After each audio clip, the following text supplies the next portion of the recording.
We got this Twitter thread from Gonzalo Lira.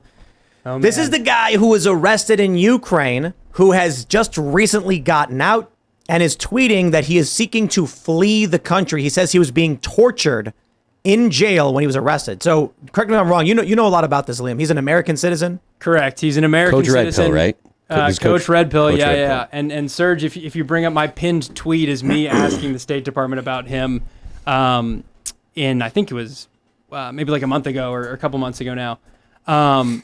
And yeah, I mean, so that was when I was at the Epic Times. The question didn't go over so smoothly at the Epic Times. I don't know if I can get into that too much. Well, but, let's go through this guy's Twitter thread.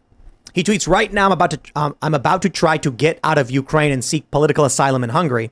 And I will also add, this was from 6:23 p.m. It's currently 9:24 p.m. Eastern. I'll check his Twitter to see if he successfully crossed. He goes on to describe what happened to him. He says he broke no laws. He was accused of breaking no laws. He was just reporting on what was going on in Ukraine, and it made Ukraine look bad. So they arrested him. He says, my indictment explicitly states that all I did was discuss publicly known facts about the war, the epitome of free speech in a democracy. But Zelensky's Ukraine is no democracy. It's a thieving, corrupt, murderous gangster regime pretending to be polite Western democracy. He's right about that. And that's obvious because Ukraine has always been that since the fall of the Soviet Union. Once arrested, I was given documentation assuring me that I was guaranteed the right to contact my lawyers and loved ones. In fact, I was blocked from calling anyone, even my lawyers, and I was not permitted to post bail. He goes on to describe that he was tortured. And once inside Caesar prison, I was tortured in the 2 of the 4 cells I was in by the other prisoners. Guards never beat prisoners. They outsourced the torture. One prisoner actually apologized to me, telling me he had no choice. He wasn't lying. I understood. I got a cracked rib in my first cell, but it wasn't too bad. The worst stretch is my 4th cell. He goes on to say that he was beaten for over 30 hours and sleep deprived. The craziest thing about this, and this is pretty brutal, so you've been warned. He says at one point, 2 thugs held my head and used a toothpick to scratch the whites of my left eye while asking me if I could still read if I had just one. Not going to lie, that was unnerving. He goes on to say the U.S. Embassy called me 3 times but gave me nothing but support, in quotes, empty bromides. The guard told me to remove my shirt. He had an injury and bruising to his chest after being beaten. Let's scroll down. He goes on to mention that they found out he had money. He wasn't poor, and they extorted about $70,000 out of him, and he's lost about $100,000. He says the conditions of his bail were that he has to wear an ankle monitor, surrender his passports, and not leave the city of Kharkov, much less the country. However, after posting bail, he didn't get an ankle monitor, and they returned his passports. He was going to say that he was told by one guy, they were telling you to leave. And then he says he doesn't know, so he decided he will die trying. He rode his motorcycle across Ukraine, 1,400 kilometers in 2 days. Wow. He said, I'm going to Hungary to ask for political asylum. When I fail to show up in court in Kharkov, an arrest warrant will be issued, likely an international warrant. No doubt other EU countries will comply like sheep, returning me to serve 5 to 8 years in a prison labor camp. Regardless of the fact that Kiev arrested and imprisoned me for YouTube videos for free speech. What happened to European democratic values? Well, I'll tell you, Gonzalo, freedom, liberty, and the Constitution, whatever you think you have, mean nothing in warfare. They can tell you these things, but it's only when you're in a safe and secure state will they allow it. He says, I'm posting this thread just as I'm getting to the border checkpoint. I'm also posting videos on the 2 channels I have access to, the Roundtable and Gonzalo Lira again. If you don't hear from me in the next 12 hours, well, I'm on my way to a labor camp. Wish me luck. Wow. I'll pull up his account right now and see if there's any updates. I believe that was the last he posted. Oh my God. Maybe he has some replies, and we don't know if he made it. That was 3 hours ago.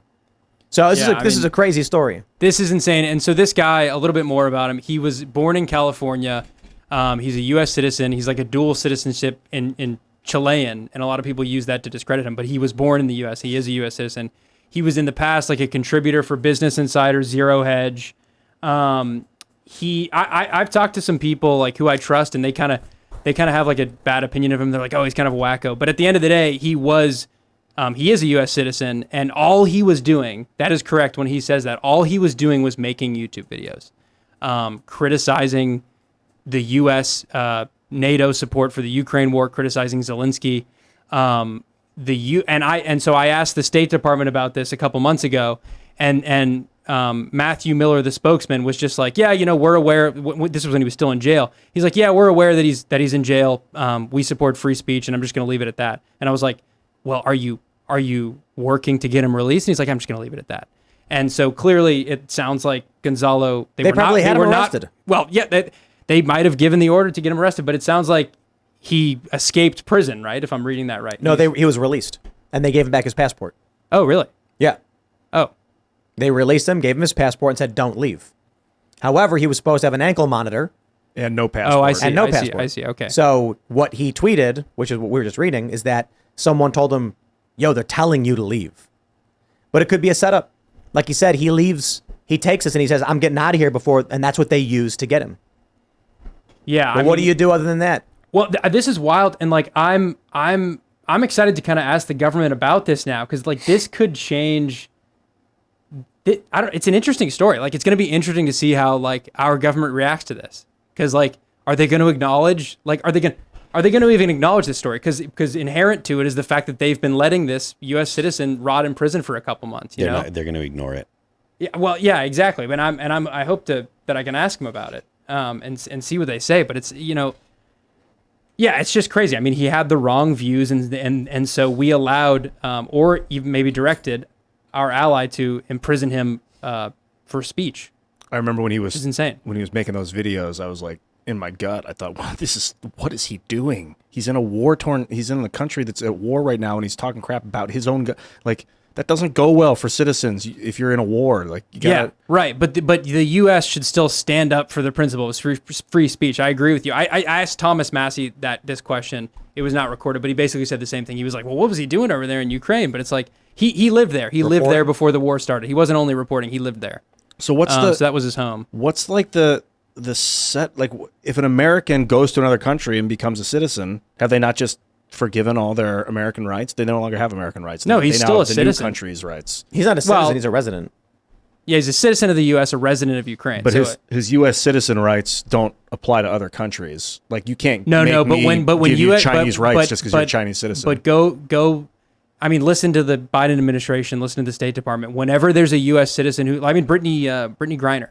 Like, remember when she was detained in Russia? It was like all we could talk about is like release him, and then they traded the merchant of Wall death, Street, right? Yeah, and then the Wall Street Journal journalist who was also in prison in Russia. I don't know if he's still there, but it's like those things we can't stop talking about it because it's our adversaries imprisoning our citizens. This is our ally who we have a ton of leverage over, imprisoning our. Which says to me the likely citizens. scenario is the Biden administration ordered his arrest. Potentially. I asked a bunch of people in Congress about this. Zero out of maybe like 25. I would go in the halls of Congress and outside. Zero out of 25 even knew he was in jail. How plausible does everybody here think it is that the U.S. government ordered him to be arrested? How plausible? On a scale of 0 to 100. I'm going to go ahead and say 100. 100% plausibility. I'm not saying it's definitively true. Yeah. Well, so what I would say is, like, at a minimum, they probably gave the okay. You know what I mean? Like, Ukraine's not just going to arrest an American citizen, so they probably at one point had to be like, can we arrest him? And then Biden said, yeah, sure. You want to know why I think the U.S. ordered it?